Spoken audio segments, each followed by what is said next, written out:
to another episode of RPMbassy. Now, this video I've shot today is just come at the perfect time. I'm just waiting for the 30th anniversary reissues to come out before I shot this video. I've spent quite a lot of money on it as well, to be honest, but it's worth it. It's a great album. Now, the album I'm going to be talking to, and obviously there's a lot of hype around this band at the moment. The band I'm talking about is Oasis, and the album I'm talking about is definitely Maybe.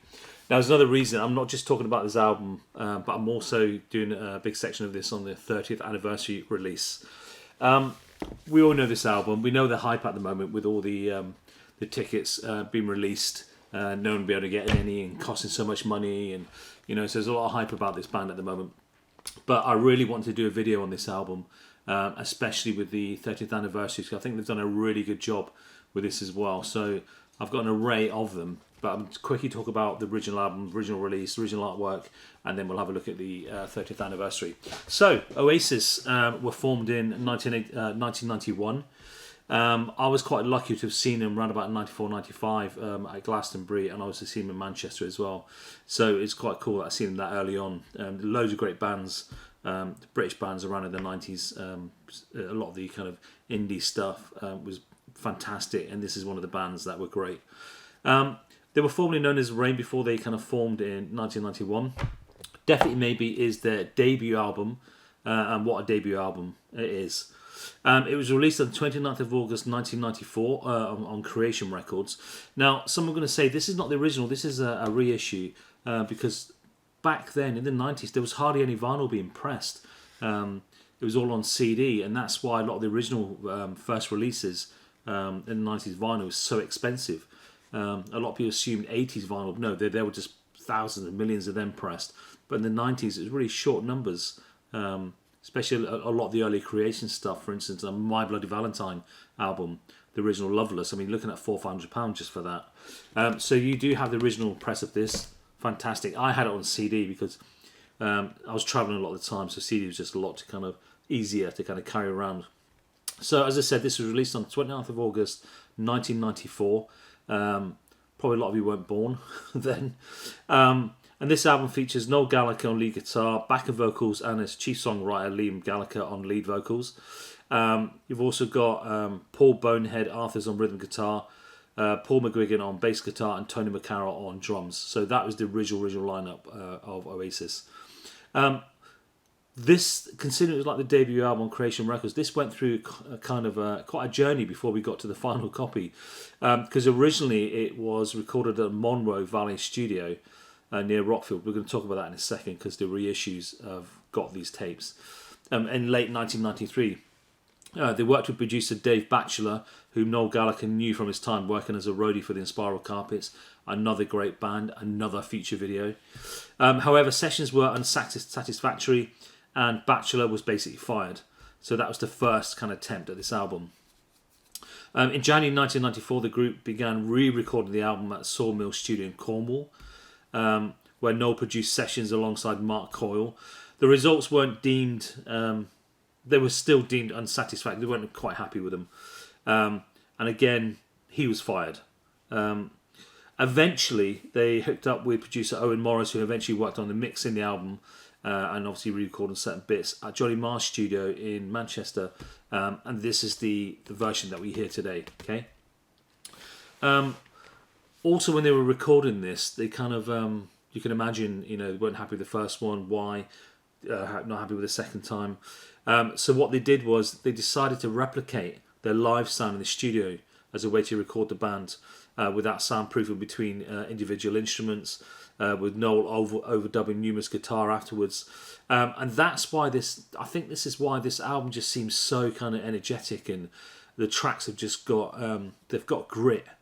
It's because they were just recorded in one take, with the band in the same room, not individual takes. And it really comes across this, with this album. And I think that's one of the reasons why it was so successful, because it does gritty and it sounds like a band playing, basically. On its release, it was had immediate success. It number one in the UK albums, and there was 4 singles released from this as well. Just to let you know from the original album, you had Supersonic, which was released in April 1994, great track. You had Shake and Maker in June 1994. You had Live Forever, August 1994, and then Cigarettes and Alcohol, October 1994. So I think they knew this album was going to be really successful. They were just releasing these singles just to kind of make the extra buck. And I mean, they're all great singles. Some of them I do have, some of them I don't. You know, just by the album. Sometimes there's different B-sides, but they did release an album of B-sides quite a few years ago. Also, this is the only Oasis album to feature all 5 original members. Drummer Tony McCarroll was ejected from the band in early 1995, but he was still partially appear on the second album on the track Some Might Say. And I'm sure there's going to be an anniversary release for that album as well. What's the Story in Morning Glory? I mean, great album. We're going to talk about the artwork in a second as well, because it's insane. I love it. I just love the artwork so much. But the original release, it was gatefold. So you had the band inside, you had the vinyl with all the track titles and everything. This is a great shot of the band itself. Inside, just plain white sleeves. But what I like about the back, it was just a different take from the front. Now I'm going to talk about this artwork in a second, because basically this artwork was taken by rock photographer Michael Spencer Jones in guitarist Bonehead's house. So this is Bonehead's living room, basically. The image was inspired by the back cover of the Beatles' 1966, of course it was, compilation LP, a collection of Beatles oldies. I've been trying to find that album to see what the cross reference is, and I was hoping to try and get a hold of a copy to kind of show you, but love and money, can't find it. And in the position of Liam on the floor by a visit Spencer Jones had made to the section of Manchester Science. So basically, there's an image of Liam lying on the floor, which is in a museum somewhere, showing that photograph off. Why? Because I think it's great, but it looks better with the whole image. I'm just reading some bits from here, information I found on the kind of cover artwork. In a 2019 interview, Spencer Jones said that the idea to photograph the band at Bonehead's house came from Noel, who originally wanted the band to sit around Bonehead's dining room table to have a photo taken. It's a shame we didn't see that, because I reckon that would have been a good shoot as well. Maybe like a bonus sleeve, a different sleeve, which is done for the 30th anniversary. We're going to show you in a second. So Spencer Jones instead suggested shooting in the lounge facing a bay window. So this image in here has not just been put together. This is actually Bonehead's place. This is his living room. He also said that he asked Liam to lie on the floor to draw attention away from the room's wooden floor, which he felt would make a picture look like an advert for varnish. Really? Maybe. The wine glass to Liam's right. This one here. And this is quite interesting, finding these facts about this. The wine glass was actually filled with diluted Ribena. The wine glass to Liam's right was filled with diluted Ribena. Although an urban legend does exist, saying that this was used because the band could not afford wine. I'm sure they could have afforded wine. But it was explained later on, it's actually because red wine looks black when it comes to photography. Which is why they use Ribena to get that kind of red kind of colour coming from it. Some of the objects in the room as well is quite good. It's almost like looking at the cover of the Beatles album with all the different kind of images, and then trying to pick out this is it. This is a bit like that as well. So the television is showing a scene from The Good, the Bad and the Ugly, which is supposed to be Noel's kind of all-time favourite film. And also there's a still on the wall. I'm just trying to find it. There's something on the wall somewhere. But again, that is from another, same guy that made The Good, Bad, and Ugly. It's another one of his films, A Fistful of Dollars. I'm not quite sure where that is, but it is there somewhere, I'm sure. If I see it, I'll tell you. Also, they've got a couple of footballers in here. Because Bonehead, I've got it here. You've got Roddy Marsh, who played for Manchester City, and Bonehead was a fan. So I think that would be him here, I assume. And then you've got George Best. No, that's George Best, and that's Roddy Marsh. Okay, there you go. In the windowsills is the correct footballer. Okay, Roddy Marsh, George Best. I'm just reading it here. because obviously Noel was a fan of Manchester as well. Manchester United, and obviously then you got Manchester City, so there's a bit of a rivalry there between Bonehead and Noel to get their pictures in there. Also, there's a poster inside the Gatefold seat of Burt Bacharach, one of Noel's idols. Not quite sure where that is. Oh, here it is. Burt Bacharach. I should have had a look at this beforehand so I could easily point them out. Who Noel is obsessed with, a massive fan of Burt Bacharach as well. And there's other little kind of things in here. You've got like Benson and Hedges. You've got an empty glass there. And I'm sure there's kind of meaning in here somewhere. And also the guitar in the back was Bonehead's favourite guitar that he used on all the recordings with Oasis. So that's the guitar there. Not sure what the Pink Flamingo replicates or supposed to represent. Sorry, but it's an interesting album sleeve, and it was a time where you just didn't have one image on it. When you were listening to this album, you were looking at it and just kind of coming up with your own assumptions on what everything is in here, because you think, all of this has a meaning. What does it actually mean? And the back is great because it's just an outtake from the front. Liam's still lying on the floor. They've all changed positions. Nothing else has changed. Still got the Burt Bacharach. Still got your photos where they should be. The Benson Hedges is now standing up, so obviously they belong to Bonehead. The glass of Ribena is still there, so that's quite good to kind of see that as well. The Definitely Maybe was actually handwritten, so it wasn't some kind of typography or it just literally handwritten it on top of there, and they just kept that for it. So it's a great album. I mean, there's so many good tracks on here. Rock and Roll Star, Shake and Maker, Live Forever. Live Forever is such a beautiful song. I'm not going to say you should check it out because it's such an album.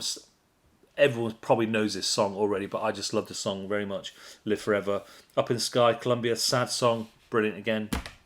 Supersonic, Bring It On Down, Cigarettes and Alcohol, Dixie's Diner, Slide Away, Slide Away. That is probably my favourite track on the album. And Marry Your Children. I mean, every track on this is great, and Liam's vocals, to me, they're punk. He doesn't have that huge range when it comes to vocals, but the range he does have, he uses it well, and the way he kind of slides his kind of words, to me, is very punky. And obviously Noel is cites the Sex Pistols, Nevermind the Bollocks albums as like one of the greatest albums of all time. So there must be a bit of that in there as well. And altogether, well produced, great.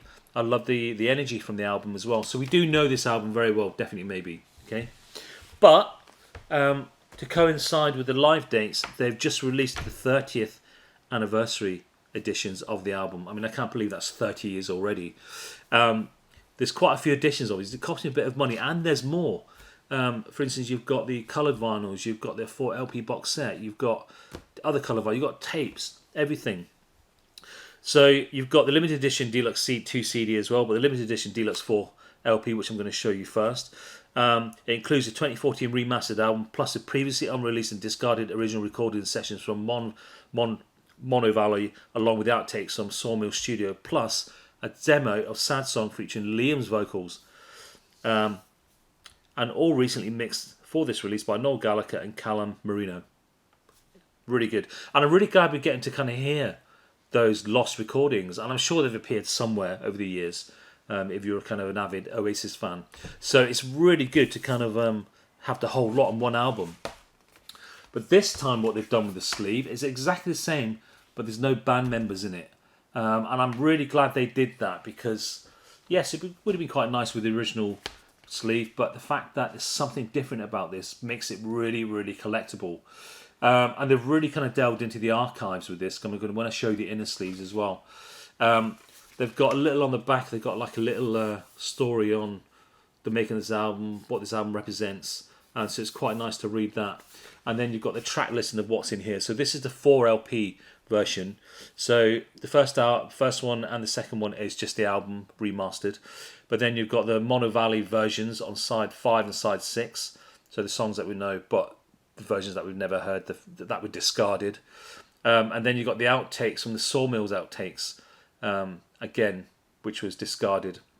And then you've got the Sad Song from 92 with Liam doing the vocals on it.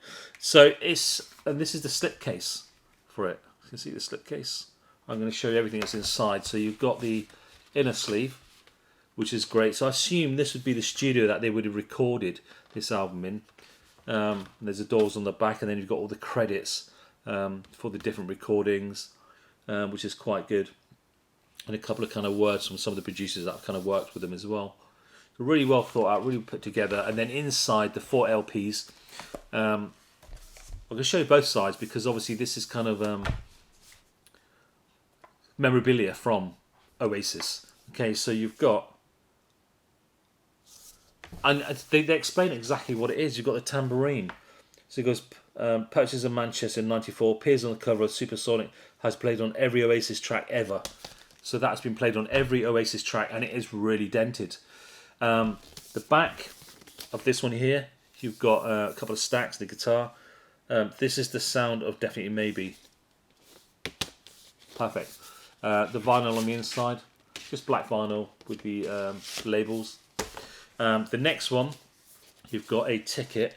So it's got ticket from the Buckley gig on the 31st of August 1994. The first gig Oasis played after Definitely Maybe was released. So after Definitely Maybe got released, this was the very first gig, and this is a gig stub. And then the back is, obviously it's a set list. Set list handwritten by Oasis roadie Phil Smith from the Leeds Irish Centre gig on the 10th of August 1994, just less than 3 weeks before Definitely Maybe was released. So it'd be nice to think that Oasis kind of kept the memorabilia, but I've got a feeling this is probably belongs to some real kind of hardcore fans, because this is stuff they kind of collect. Because I think Oasis as a band would be doing these set lists like, nearly every night. So I'd assume this came from some kind of collector. The third album, you've got a Access All Areas, Oasis London, 16th of August. So this is at Kentish Town Forum, 16th of August 1994, 13 days before Definitely Maybe was released. It's quite good. This is memorabilia that kind of exists before the album got released. And on the back, I'll die for this t-shirt right now. The first ever example of Oasis merchandise, a t-shirt from the late 1993 gigs. Later reissues would have solid white text. I've definitely seen them t-shirts around. And then the final album on the sleeve, you've got some handwritten notes. So the original artwork used for the Definitely Maybe album title, handwritten by Oasis sleeve designer Brian Cannon. So there you go, I was talking about, it was just literally handwritten. It didn't come from any kind of font box or anything. And then on the back you've got King Tut's Wah Wah Hut. Original sign from King Tut's Wah Wah Hut in Glasgow, the venue at which Oasis was discovered by Alan McGee. Nice. Presented to Oasis for the 10th anniversary of the venue opening. Brilliant. Nice. So it's really nice. You've not just got the records, you're getting a bit of history of Oasis.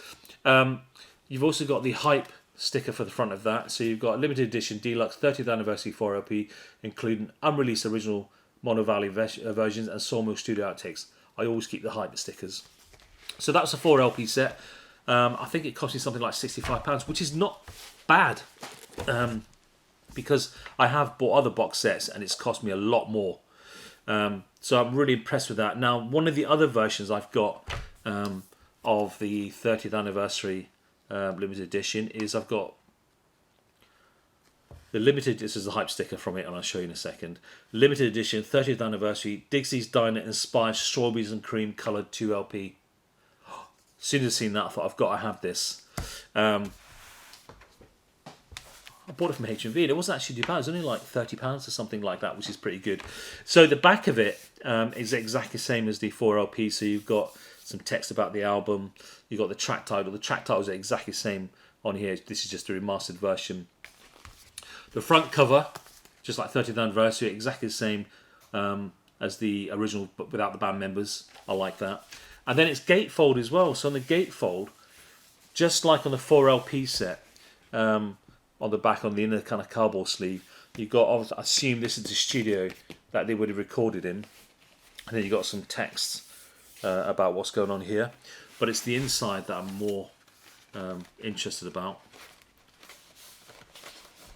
if I can get them out. So we've got LP1. Again, you've got exactly the same as the inner sleeves of the 4 LP set. But this time around, they come on this gorgeous, you see that? Strawberries and cream. That is a beautiful looking vinyl. Look at that. Not sure if you can see it, it's too bright. Lovely. And both of them are like this as well. And the sound is pretty good, to be honest. Again, you've got exactly the same strawberries and cream, and everyone's different. Every one of them's different because obviously the strawberries and cream mixed up, you would not find exactly the same because this isn't printed on. This is when they press the vinyl, they put the kind of two colours together, they get squashed, and it makes its own kind of pattern. So every one of these would be unique. But there we have it. Strawberries and cream, the 30th anniversary limited edition double vinyl of Definitely Maybe by a great band, Oasis. Yeah, I'm really impressed with that. And, you know, if you can get your hands on any of these copies, because in years to come, these are going to be worth lots of money. And I think they've done a really good job. They really thought out. Instead of just, you know, some of the reissues, they just throw them out, same cover, same tracks. Ugh. But they've really thought this out. And I really like it. I'm really inspired to buy the other bits as well. So I've got the whole collection. And that's what it's kind of designed for, really, like fans of the Oasis, fans of vinyl collecting, fans of like limited edition. They've got this nailed, and it's brilliant. And it is, on top of that, taken away from the coloured vinyl, it is a great album, especially for a debut album. I hope they do something very similar for What's the Story, because that'll be coming up for its anniversary at some point. I doubt they're going to do another tour. I think this is going to be the very last tour. So well done to all the people that got tickets for the gig. The ones that didn't, you may still have your time. Just wait, be patient. You may still get to see them, because I think this will be the last time we'll ever see this great band performing together. So if you can, go and see them. Collect these vinyls. Definitely, if you don't know the album, you have to check it out. Okay. So thank you very much for watching, and I'll see you in the next video. Thank you very much.